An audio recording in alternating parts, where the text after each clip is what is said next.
La Máquina de Pensar, con Jorge Pozzi en controles de emisión, que se está preparando para el jueves ahí, y con el Flaco Germán en la puesta a punto. Somos varios los que estamos entusiasmados con el jueves, pero hoy vamos a hablar de cine. Yo quiero contarles, antes de empezar este programa, que hemos recibido muchos libros.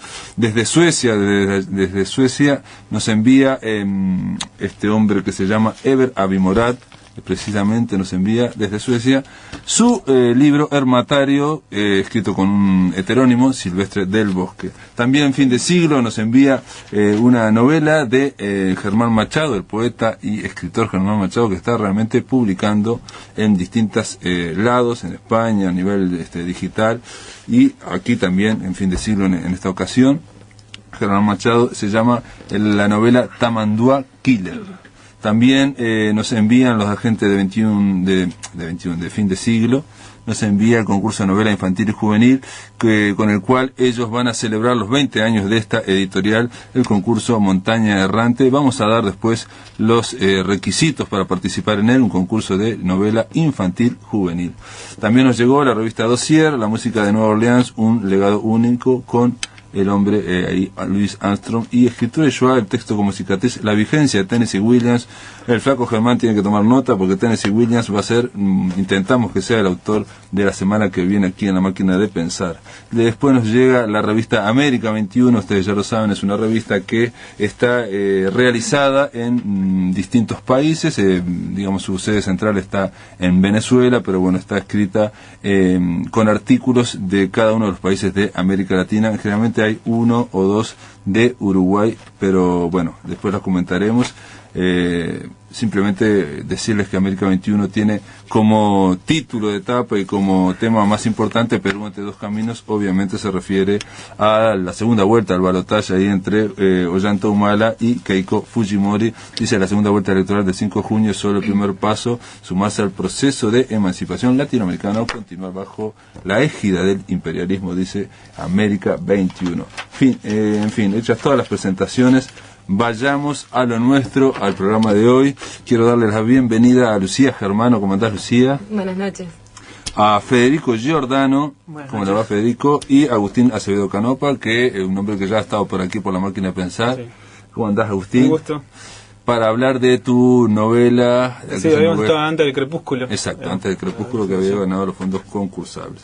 Los tres participan de alguna forma en esto que se ha dado en llamar L más C. ¿Qué quiere decir, Lucía? L más C fue una forma más concreta de poner el tema de literatura y cine. Porque encuentro literatura y cine era como muy largo, y entonces queríamos algo más que la gente pudiera recordar, y también va de la mano con el logo y con toda una campaña de difusión conceptual que tenemos desde los spots, desde el spot que está circulando en Canal 5, en YouTube, en nuestro blog, y también con los souvenirs que vamos a dar y los afiches que ya están en la calle. Se trata también de un encuentro entre literatura y cine, que es un proyecto de fondos concursables, ¿esto? Nosotros decidimos presentarnos a los fondos concursables en febrero de 2010.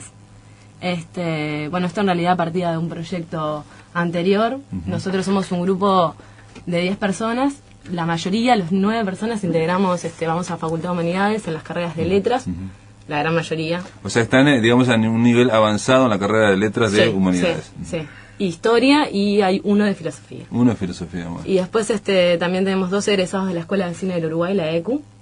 Y entonces ahí, si bien nosotros nos habíamos reunido como en un proyecto anterior y ya veníamos trabajando todos juntos y somos como una generación, en realidad la idea fue utilizar lo que sabíamos, nuestros conocimientos, para terminar de hacer claro, para devolver algo de aquello que estamos aprendiendo. La idea es una idea sencilla, simple, me parece que es muy interesante. Se habla mucho constantemente, digo, porque este programa dedicado a la literatura también hablamos muchas veces de cine. Se habla constantemente de los cruces que hay entre literatura y cine. Hay en el blog de ustedes hay una frase muy interesante de Tarkovsky que proclama que hay que tratar de separar, para que sean claramente separados y no vuelvan a ser confundidos el cine y la literatura. Él proclama, la autonomía del arte cinematográfico, como la entendía, pero más allá de esta frase de Tarkovsky, es obvio que constantemente se está hablando de los pasajes o no pasajes, de las inspiraciones entre la literatura y el cine. Incluso hay escritores importantes como como Gore Vidal, el escritor norteamericano, que en su autobiografía dice que cuando él era joven, en los años 50, un escritor era el centro de Estados Unidos, o sea, podía ser famoso. Y ahora, ¿no? 40 años después, por más que venda millones de ejemplares, no es famoso si no pasa al cine. Sí. Y pone el caso de Harry Potter, por ejemplo, ¿no? O sea, que pasa realmente a ser central, y él dice que la literatura se ha ido desplazando a la periferia. Lo dice en su autobiografía y él va analizando, ¿no?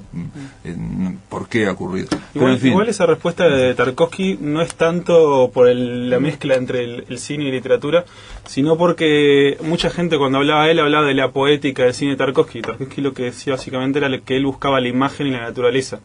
En realidad, si vos ves películas de Tarkovsky, incluso tienen citas de poesía dentro de la misma película. Sí. Creo que Arseny Tarkovsky era el padre de él, y no me acuerdo si era el padre, pero bueno, sí, que el padre que era, cita, y él era un poeta, el padre. Sí, el que había escrito el himno de la Unión Soviética.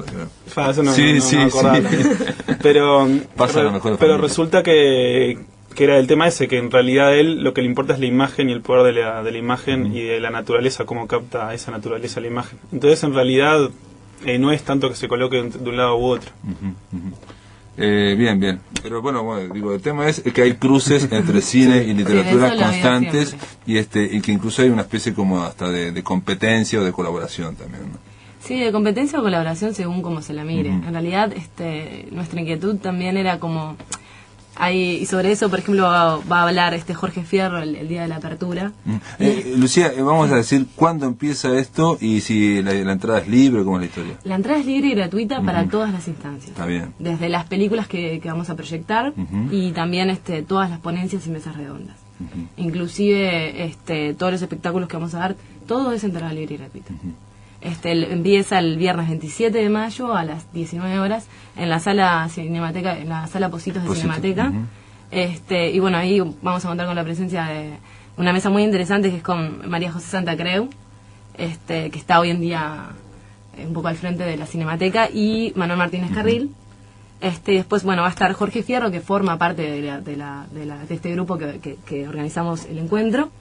Y después proyectaremos Jamás Lady Bonetti, el documental de Pablo Berg. Y acá dice, se proyectarán las dos versiones de 21 días de Enrique Amorín y de Ildefonso Beceiro. Sí, Enrique Amorín, o sea, el escritor uruguayo, sí. Bueno, por supuesto, fue también director de cine, hay una relación importante ahí, algo que no está nada estudiado. No. O sea, realmente nosotros si bien en otros países todo este tema de las relaciones entre el cine y la literatura está hiper estudiado, acá en Uruguay es escasísimo. Inclusive el gran problema que tuvimos cuando fuimos a contactar a ponencistas que hablaran de ese tema era que no conseguíamos gente que haya escrito sobre eso, a no ser, bueno, el caso de Mariana Miguel, que es la directora de la revista 33 Cines, inclusive Agustín, cuando lo contactamos para escribir, él también tuvo que investigar eso, se mandó una investigación realmente muy interesante, que bueno, eso va a dar todo su resultado el día que la va a presentar y que tal vez habrá más adelante algo, pero la verdad es que acá en Uruguay no hay como, para empezar, los estudios sobre cine son muy escasos,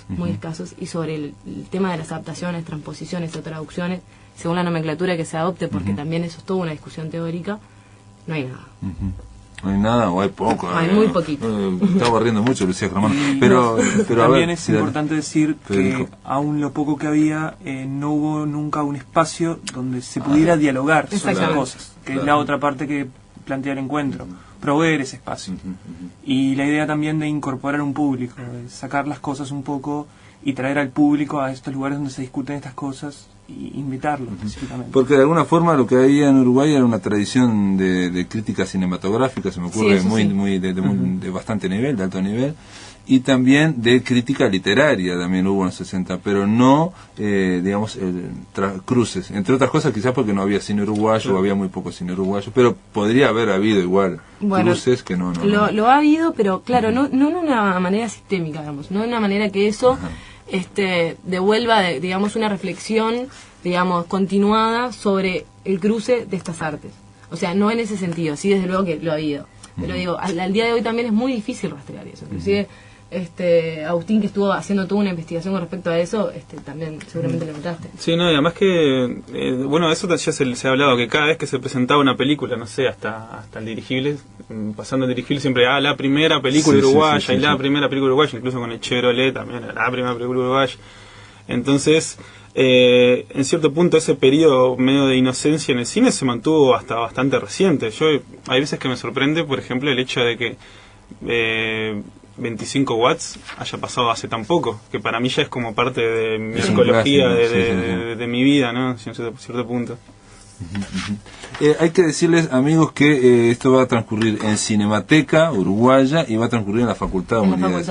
El viernes 27 arranca en Cinemateca Positos a las 19 horas, el sábado 28 arranca a las 14 horas ahí en la Facultad de Humanidades, donde se va a proyectar El hombre de Walter, aquella película de Carlos Ameglio basada en el cuento de Mario Lebrero, ¿no? Exactamente. Va a haber después, obviamente, mesas redondas, también se va a proyectar El pequeño héroe del Arroyo de Oro, y en fin, va a haber una mesa redonda sobre Morosoli, y obviamente esto tiene que ver con la transposición de Viajes hacia el Mar, ¿no?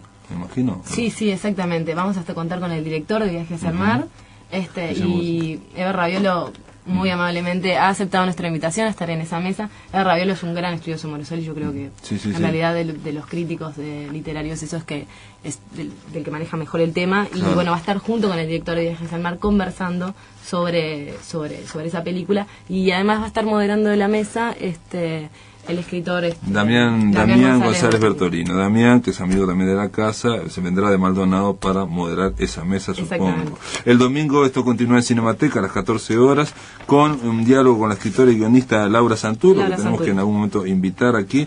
Laura Santulo, entre otros, hizo el guión de La Zona, aquella película mexicana, pero ha hecho de otras que yo no he visto. También es importante señalar que la propia La Zona es una adaptación de un cuento de la propia Santulo. Sí. Eso también es importante. Eso es lo interesante, es que Laura Santulo es adaptó. Es guionista de las películas de Pla, que en realidad es su marido. Sí. Y en el caso de La Zona adaptó la transposición esa. Claro, ¿no? Además ella, de ser la que escribe el cuento, también la particularidad que tiene es la que guiona la película.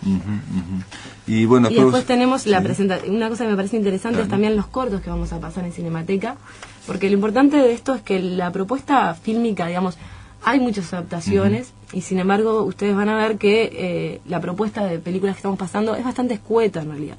Esto es muy bien seleccionado. Esto tiene que ver con un tema de la posibilidad de ver estas películas o no. Tanto El hombre de Walter como todos los cortos, en realidad son muy difíciles de conseguir y ver. Probablemente mucha gente las vea por primera vez en este encuentro. Claro. Y probablemente pase mucho tiempo para que se vuelvan a pasar. Lucía, y aparte yo lo que veo es que intentaron hacer L más C o literatura más cine, pero centrada en Uruguay. En la exactamente. Uruguaya. El énfasis, esto es lo más importante de todo. O sea, sobre literatura y cine, desde que el cine existe, en realidad está basado en la literatura. Yo creo que, no sé, Agustín, que me decís vos, pero digamos el 60% del cine está basado en literatura. Lo que pasa es que los escritores de Hollywood eran casi todos escritores en cine más. Sí, actualmente incluso ocurre, hace poco leía de alguien que ahora no me acuerdo, que hizo un curso de escritura creativa en Los Ángeles, ¿no? Y el docente, que era un escritor no muy conocido, pero bueno, un tipo de Los Ángeles conocido, le contó esto: de mis cursos de redacción creativa, ¿no? Los dos mejores alumnos son contratados para series, para escribir guionistas de series. Claro. Y los dos últimos se dedican a la poesía. Bueno, pero de hecho el otro día leí algo medio suelto del Cine TVNet que me parecía muy bueno, que estaba citado en el de Luciano Álvarez, La casa sin espejos. Que había algo que era muy importante que siempre se pierde de vista, que siempre la gente cree que la película es del director, y en realidad el director es un eslabón más dentro de todo un constructo de otras personalidades que intervienen, y hay muchas películas que son más de los guionistas que de sus directores, o son más de los productores que los directores. Entonces el tema ese de literatura y cine se borra. No, digo, en el caso de una industria, ellos reclutan a escritores, cosa que aquí, digo, no ocurre, digamos, en la industria uruguaya o no emergente. Sí, en general no se da. Ocurre, o por ejemplo, se recurre de alguna manera. O sea, por ejemplo, estos cortos que vamos a pasar en realidad son todos jóvenes realizadores. Muchos, todos siguen produciendo, inclusive Julián Goyoa y Germán Tejeda al día de hoy están haciendo Nina, una película de animación, un largo, que está basado también en un cuento, y en realidad todos ellos recurren de alguna manera y eso lo van a hablar, por ejemplo, en la presentación que van a hacer, recurren de alguna manera a la literatura para como fuente, ¿no? Y como inspiración de sus cortos y de sus obras fílmicas. También hay un tema interesante, y es que las relaciones entre cine y literatura no son tan sencillas como uno cree en una adaptación. A veces también escuchás mucha gente que dice, yo leí el libro y el libro estaba muchísimo mejor. Sí. Entonces sucede que también las relaciones varían en qué tan apegado al texto esté. Por ejemplo, hay títulos como esta película está basada en, y uno ahí espera como un mayor apego al texto, ¿no? En otras dice inspirado en, y uno ya sabe que va a haber como una versión más libre. Claro. En realidad es según como lo entiendas. Si entendés la adaptación como una transformación de algo que es una obra y que se transforma en otra obra distinta, en otro formato distinto, en otro lenguaje que es el cine, en realidad creo que la idea cambia un poco de punto. También la idea es un poco, desde el Uruguay, es hacer discutir la idea de esa adaptación, y que no siempre sea tan apegada al texto, ni que se la formatee dentro de la literatura como más menos, y entonces ahí entramos en juicios de valor de esto no respetó el libro, claro, o no le es fiel, y escuchamos todas esas palabras, o me parece que no rescató el espíritu, y ahí nos ponemos un poco más místicos. También es importante pensar el tema de no solamente adaptaciones, como decía Lucía, sino también extendernos a formas culturales que representan muchas veces los mismos objetos, que varias de las ponencias tratan sobre ese tema, de cómo nos miramos nosotros mismos, el Uruguay, nuestra identidad, la imagen del salvo, cómo la toma la literatura y cómo la toma el cine, y una forma también de construirse desde lugares que, al tener que recurrir muchas veces a mecanismos, técnicas o recursos diferentes, generan mensajes diferentes o pueden intentar confluir. O sea, apartarse también, nuestro planteo era un poco apartarnos dentro de lo posible, que uno mira el programa y capaz que no lo logramos tanto como nos hubiera gustado, de el problema solamente de adaptación. Pensar la literatura y el cine como su única relación no es la adaptación. Entonces eso trataba de convocar, pero bueno. Tratamos de convocar en realidad con muchas cosas. O sea, vemos el tema de las adaptaciones, pero las relaciones del cine llevados a distintos márgenes. Y con respecto, volviendo a lo que preguntabas hoy desde lo nacional, Lucía, si te parece, después de la pausa, perfecto, continuamos hablando de las relaciones entre literatura y cine con Agustín Acevedo, con Lucía Germano y con Federico Giordano. En el aire de Radio Uruguay, La Máquina de Pensar. Continuamos en La Máquina de Pensar con Agustín Acevedo Canopa, con Lucía Germano y con Federico Giordano, hablando del encuentro L+C, que va a comenzar el 27 de mayo aquí en Montevideo. Se va a desarrollar en la Facultad de Humanidades y en Cinemateca Uruguaya. Si ustedes van al blog de La Máquina de Pensar, ahí hay un link, o si van directamente al Encuentro Literatura y Cine blogspot.com, también van a ver toda la programación y van a poder ir. Esto es absolutamente gratis, es producto de un proyecto de los fondos concursables. Y bueno, Lucía, estábamos hablando antes de la pausa de las relaciones no siempre virtuosas entre cine y literatura.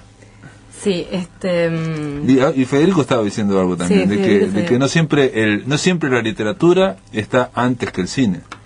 En realidad era un planteo de que, o sea, capaz que un poco refiriendo a la ponencia de Jorge, que a mí me resulta muy interesante, el planteo de preguntarnos también por qué ciertas opiniones se generan, y como algunas veces nosotros tenemos un concepto de algo que resulta muy querido, por ejemplo de cuentos infantiles, ese tipo de cosas que muchas veces son adaptados, y que al verlos materializados en una imagen, choca nuestra propia imagen con justamente esa cosa materializada que es de otro en realidad. Claro.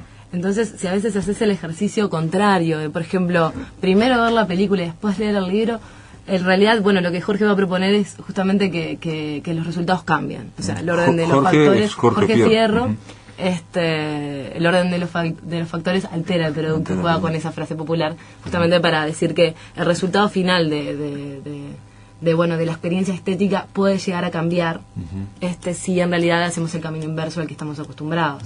De hecho, me acuerdo que había una película de Woody Allen que se horrorizaba porque había libros sobre películas, ¿no? Que era como una que salía la película y bueno, te escribo el libro sobre la película, una adaptación, y me acuerdo que a Woody Allen le parecía como horrendo eso, pero bueno, hablé un poco de esa posición, ¿no? Como más fija de los clásicos. En la industria también se genera, la industria del cine en Estados Unidos se genera ese fenómeno que aquí no ocurre, obviamente, ni en América Latina, creo, de que una película tiene éxito, entonces se hace la novela sobre esa película. Claro, por eso era lo que le parecía... secuelas de la novela, ¿no? Y ahora entran los videojuegos también, y sobre esa película, y un montón de cosas. En realidad, básicamente, la idea de todo este encuentro es tipo abrir la cancha. Es abrir la cancha a pensar un tema, a que a partir de ahora la gente tome este tema, se acerque y piense cosas nuevas y se hagan más cosas sobre esto. Y también este encuentro tiene como muchas aristas, ¿no? Una también es pensar, bueno, ¿qué pasa con el cine uruguayo hoy? ¿Cómo se está dando? ¿Cómo se está financiando? Hay como todo un boom también que esto invita de alguna manera a pensar. Bueno, ¿qué pasa también con la literatura hoy acá?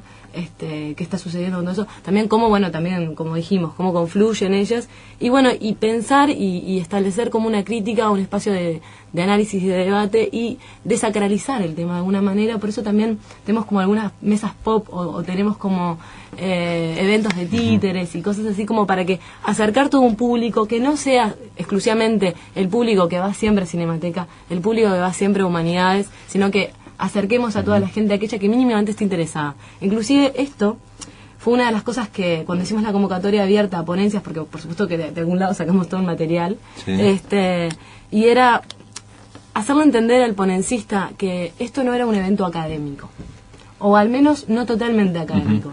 O sea, si bien tiene algo académico en la medida en que maneja teorías, en que hay una investigación, en que, digamos, hay todo un rigor para en cada una de las ponencias, también es un tema de que hay que hacerlo en un lenguaje no técnico para que cualquiera pueda ir y escucharlo y entenderlo. Porque si yo te hago una investigación increíble, pero te estoy usando lenguajes de teoría literaria hiper avanzada, digo, yo no sé si eso le va a llegar a todo el mundo, claro, si todo el mundo lo va a entender. Sí, entonces sí. ahí un poco pierde la fuerza. Y la idea de todo esto era como hacer algo más, no sé si para todo público, pero casi para todo público. Yo lo que veo que va a haber, por un lado, ponencias, por ejemplo, esa la de Jorge de Fierro, el orden a crear el producto, que te estás haciendo referencia, y después va a haber mesas redondas, que yo me imagino que ahí se habla más descontracturado, Claro. y hay más Estamos manejando interacción, ¿no? 3 formatos. En realidad, tipo la ponencia, Sí. que en general va con una mesa son mesas de ponencias, donde es, por ejemplo, lo de Agustín Acevedo, que son tipo investigaciones con ejemplos concretos de los cuales todos los abstracts están colgados en el blog. Después está la mesa redonda, que es como una especie de charla no guionada, una charla desestructurada sobre un tema, donde, bueno, en realidad ahí, por supuesto, no estar guionada, es todo muchísimo más libre, es más un conversar, es más un contar anécdotas, y también una reflexión, pero de ese lado más desestructurado, que tiene que verlo con la gente también que integra las mesas, de que es gente que trabaja en el tema, que conoce mucho del tema, y generalmente a veces son realizadores, donde ellos pueden contar un poco de su experiencia y acercar al público el lado, el behind the scenes, digamos, del cine o de la literatura. Backstage, como Y después está la conferencia, que en realidad la que tenemos, antes contamos con una hermosa conferencia de Arauco Hernández, que realmente por un tema de trabajo no pudo estar, pero va a estar la conferencia de Pablo Roca, que bueno, ahí ya es un estudio un poco mayor y más extenso que una ponencia. Arte popular, arte culto, presenta Lucía Germano, o sea que vas a estar... Lucía, vas a estar a cargo de la organización, y esta pregunta se la hago a los tres. ¿Van a tener alguna ponencia, alguna participación especial? Digo, Agustín obviamente está, por lo que yo leí en el programa. Él es un ponencista del encuentro. ¿Y de qué vas a hablar? Yo básicamente es la construcción de Montevideo, en base a la literatura y el cine y cómo se relaciona eso, un poco. Casi nada, es un pequeño tema. Sí, no, de hecho, está un poco pequeño estamos que esté recortando, Sí, claro. porque además que sucede algo bastante gracioso, que el moderador de la ponencia va a ser Gonzalo Curvelo, el Tusi, y que él de hecho es mi editor también. Entonces, o sea, me edita en la diaria y me va a editar en la vida cotidiana, en la ponencia también. Porque ahí, obviamente películas que han transcurrido en torno a Montevideo hay muchísimas. Sí, pero igual, o sea, yo básicamente lo que trato de centrarme es qué huidizo ha sido Montevideo para el cine tanto como para la literatura. Bueno, es como que de repente me hacen unos libros de Martínez Moreno, que estudiaba cómo era el Montevideo en la literatura y en las artes, y esa idea de que Montevideo siempre permanece huidizo, por ejemplo, en la generación del 900, es una cosa más vinculada quizás a lo rural, más allá de que son las grandes obras fundadoras de la nación y todo eso, pero en realidad, según Martínez Moreno, recién empieza Montevideo a verse con Onetti en el pozo. Claro, sí. Pero incluso Onetti eventualmente termina convirtiéndose, tomando a Santa María. Sí, huye. Entonces es esa idea que también pasa algo parecido con 25 watts, en el punto de que es un Montevideo carente de todos los restos iconográficos típicos de Montevideo que todas las películas caían al principio. Pero al mismo tiempo es la primera película, así por así decirlo, que en el aquí y ahora es montevideana. Por ejemplo, la película que más habla de Montevideo o de Uruguay en sí es El Dirigible, con sus defectos y fortunas. Pero y con su ícono que es el Palacio Salvo, para tratar de decir que bueno, esto es así como la Torre Eiffel en Francia, en París, el Palacio Salvo sería como de hecho jugar con eso, no escalarlo y cosas así. Bueno, de hecho, incluso el Palacio Salvo es una cosa que menciono bastante, que hay como una especie de 3 momentos del Palacio Salvo, que son 3 momentos de la relación de Uruguay con su propio cine y Uruguay, o el cine con Uruguay, mejor dicho, que es el Palacio Salvo de Juvenal Ortiz Aralegui en la poesía estamos hablando. Sí, que igual de eso va a haber una ponencia más larga sobre eso. Ferreiro, ¿no? Alejandro Ferreiro. No, estamos hablando de Juvenal Ortiz Aralegui, el poeta vanguardista. Sí, el poeta vanguardista. No, porque Ferreiro, el poeta vanguardista, no sé si no escribió. No, por eso no, pero ¿quién le va a hacer esa ponencia? Esa ponencia fue tanto el programa, la verdad. Está bueno, la cosa es que está esa parte del Palacio Salvo, pues está el Palacio Salvo momificado casi del Dirigible, y después una cosa que la gente no toma en cuenta, y después y después está el Palacio Salvo de Ataque de Pánico, que lo destruyen completamente. Muy bien, es algo que toda la gente piensa que es una película de género, clase B, pero también sí con terrible calidad de imagen, pero para mí yo subrayo que es muy importante ver a los íconos de un país siendo destruidos. Sin duda. Esa película lo que tiene es la fuerza del recurso aplicado a una realidad cotidiana. Se acuerda una imagen nada más. Digo, porque si esa misma película corta te la muestran con Nueva York, no tendría tanto enganche, pero aquí realmente mueve el piso. Y para mí sobre todo es importante el hecho de que no sea esa cosa de ay, qué lindo, mirá, es Uruguay. Pues como decía, había un comentario en 33 cines que me pareció brillante de la inocencia del público del cine uruguayo, que era qué linda queda la Rambla vista en el cine, ¿no? Cuando hablaban de la puta vida. Bueno, la idea no es esa cosa de casi enanista de ay, quiero ver escenas de Uruguay nada más, sino esa idea de bueno, ¿qué habla? ¿Qué dice esto de Uruguay? Sí. En el caso de 25 watts, ellos lo hicieron a propósito de filmar en lugares que no se reconocían y en distintos barrios, o sea, tratan de recrear el barrio, pero haciéndolo en distintos barrios de Montevideo, ¿no? Esa, bueno, es una discusión eterna esa de si fue en La Blanqueada, si fue en Malvinas. Me parece que fue en distintos partes. Y bueno, y eso es el otro punto que agarro, que de Control Z se tomó a Montevideo más bien como una especie de escenario donde se puede permutar todo. Por ejemplo, en Acné de Beiró hay una escena que Jarita está persiguiendo a Julia, la que le gusta a él, y en la misma persecución, una caminata, saltás de un barrio a otro como si estuviera atravesando portales. Sí. Y eso no es decir esto está mal, sino al contrario, es decir cuál es la imagen que se está construyendo en Montevideo a partir de ahí. Bueno, muy bien. ¿Y Federico Giordano, vas a estar en la organización o vas a hablar algo? ¿Vas a estar en una mesa? Estoy en la organización y aparte voy a presentar una ponencia junto con Daniela Martínez sobre El hombre de Walter, la película que hablábamos al comienzo, basada en el cuento No estoy blue de Mario Lebrero, que es una película en realidad que, según lo que pudimos averiguar, no tuvo mucha difusión. También esa parte de nuestro interés de exhibirla. Y básicamente lo que vamos a plantear son 2 lecturas sobre la película y la relación con el libro y la relación con el propio Lebrero, que aparte está acompañada esa ponencia con también una ponencia de Mariana Mieva sobre un pensamiento similar con respecto a Hiroshima, la relación entre Hiroshima y Lebrero. Ese es todo un ejemplo además, porque en realidad es rarísimo. Supuestamente Hiroshima está como de alguna manera, según entrevistas que le hicieron a Stoll, inspirada en la ciudad. Y esa relación es como muy ambigua. Entonces ella va a hablar, o sea, a propósito de ese ejemplo extraño, también nos va a hablar un poco, que maneja excelentemente el tema, de los problemas teóricos y las cuestiones que hay con el tema de las adaptaciones y qué tipos de adaptaciones se pueden dar. Sí. Aquí pasó por los micrófonos Pablo Stoli dijo efectivamente que sí, que hay una inspiración en el hebrero, pero no en algo concreto, en algo textual, sino la idea de él era, digamos, el ambiente de un cuento o de una novela del hebrero. Que yo creo que el ambiente es innegable. Sí, el ambiente, digamos, de soledad existencial y por otro lado de ruido, ¿no? Sí. De ruido, estar en el medio del ruido. Bueno, muy bien. No sé si se les queda algo más. Es una pregunta a ustedes que son tan críticos. ¿Recomendar alguna película? Yo lo dejo a Agustín. No, pero recomiende, no, Lucía, al contrario, la primera, dale, jugate. ¿Qué película te ha gustado últimamente? A ver. ¿Qué película me ha gustado? Algo que te ha gustado, cualquier, yo que sé, Torrente, no sé, algo. No, en realidad últimamente es como que estamos más abocados a esto, y yo creo que uno de los que más me gustó fue un corto que vamos a pasar, que se llama Los Señalados de Dios, que vamos a pasar, que es de Juma Fode, que es un corto tipo western muy raro. ¿Es uruguayo, perdón? Juma Fode es uruguayo.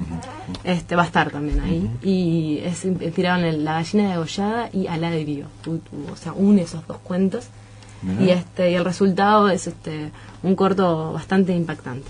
¿Cómo se llama? Los Señalados de Dios. Los Señalados de Dios. Miramos, porque hay un detalle también ahí que yo no sé si figura, que Horacio Quiroga era crítico de cine. Sí, también hay una ponencia sobre eso. Por eso hay una reflexión teórica de Horacio Quiroga y de las adaptaciones de Prisionero de la Tierra, ¿no? Una película argentina que adapta varios cuentos de Quiroga. Eso me acuerdo, me acuerdo porque vi la película y es muy buena esa película, Prisionero de la Tierra. Es muy buena. Es una película argentina. Y bueno, a ver, Federico Giordano, jueves, una película. Le paso la posta a usted primero, así piensa un poquito más. Así, lo primero que te viene a la... No, yo de hecho estuve... No lo último que reseñaste en la diaria. No, pero estuve viendo mucho Los Angeles Plays Itself, que es una película de Tom Anderson. Que es una película en realidad hecha en VHS vieja, es muy difícil de conseguirla, ese es el tema que estaba viendo si podía recomendar otra, pero lo que es increíble, que me sirvió tremendamente. ¿Cómo la conseguiste vos? Bajando. No, más que me pasó esto. Yo soy parte como una especie de grupo medio selecto de una gente que puedes bajar todas las películas que quieras, pero tenés cierto rango, puedes bajar tantas y subís tantas. Ajá.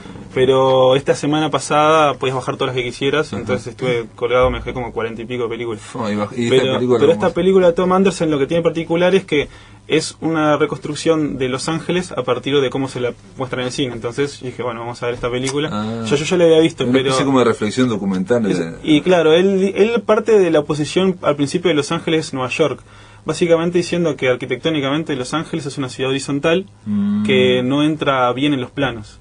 En cambio Nueva York, con sus líneas verticales, sus grandes edificios, es una ciudad que se presta mucho más. Claro, y a partir el puente de Brooklyn, por ejemplo, que es Nueva York todo es fotografiable, todo habla de sí mismo. En cambio, Los Ángeles es un lugar que se escapa a sí mismo todo el tiempo. Entonces, habla de la relación de las películas con Los Ángeles y cómo Los Ángeles siempre fue una ciudad que nunca se pudo construir. Entonces, un poco el espíritu de esa cosa lo traduje un poco a la ponencia. Muy bien, muy interesante. ¿Cómo se llama la película? Los Ángeles Plays Itself, de Tom Anderson. Muy bien. Y a ver, Federico Giordano, antes de la distribu. Yo lo que les recomendaría es, después del evento, como invitación a reflexionar, que elijan alguna de esas películas que no les haya gustado mucho como adaptación o como presentamiento. Una favorita mía para hacer eso es Alicia en el País de las Maravillas, la reciente de Barton, y invitar a pensarla de otra manera, volver a pensarla y romper esos vínculos que capaz que no vienen de la literatura, que vienen de otros lados, de otras ideas, y mirar de nuevo el libro y la película y cerrarlos un poquito entre ellos para no perderse en otras cosas que pueden estar en la vuelta.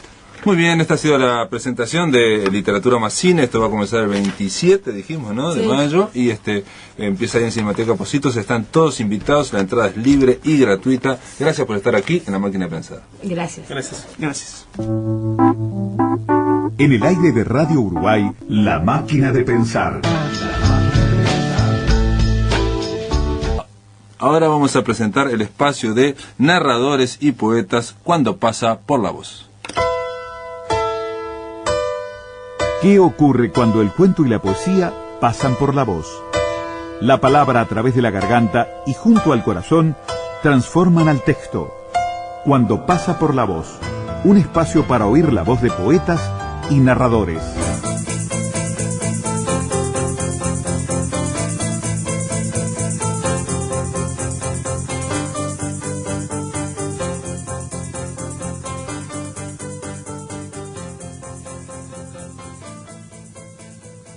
Soy Alejandro Ferreiro y estos son algunos de los poemas que pertenecen al libro Catálogo Incompleto de Ideas Truncas y otras mascotas que no llegaste a conocer. Un día la caja se abrió. Alguien me preguntó quién era y, por supuesto, no supe qué decir. Buena pregunta para un hombre agotado que espera a la noche. Mala pregunta para un recién bautizado por la luz del mundo. Sin haber hablado nunca, empecé por quedarme mudo. Cuando la caja se abrió, el sol borró mi sombra.